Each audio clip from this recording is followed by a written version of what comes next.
So we're doing an upper lip lift procedure in conjunction with several other procedures in this patient. And one of her main complaints is that over the years she's lost her upper lip, which is a very common thing that happens because the lip drops just like everything else does. So we're doing a subnasal upper lip lift in a deep plane, and that's my preferred approach. So I just want to show you guys the markings. It takes a long time to do all the markings and all the measurings. And I'm not going to show you that whole process, but I just want to point out a couple things. So for this upper lip lift, there's both a subnasal component, which is this right here, and then for her, we're actually going to do a lateral lip lift. So we're going to lift this part of the lip up as well. So in looking at her lips, she's got a very small vermilion height. So I've marked out kind of the landmarks of her lip and the peaks and the troughs and everything like that.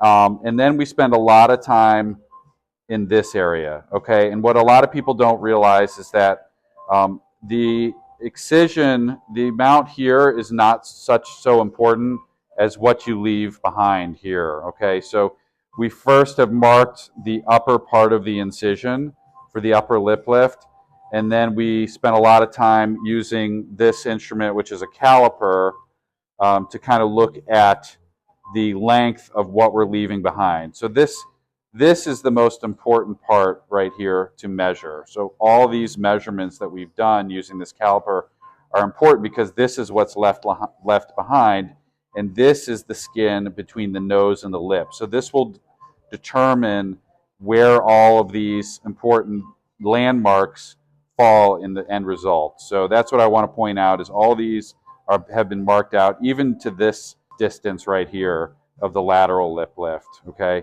So we are doing around a 4 millimeter lip lift. So these distances are not very small, but 4 millimeters is basically this right here, okay? So that's about a 4 millimeter lip lift. So what that's going to do is just gently lift up the lip to show a little bit more here. Now this is the subnasal portion of the lip lift.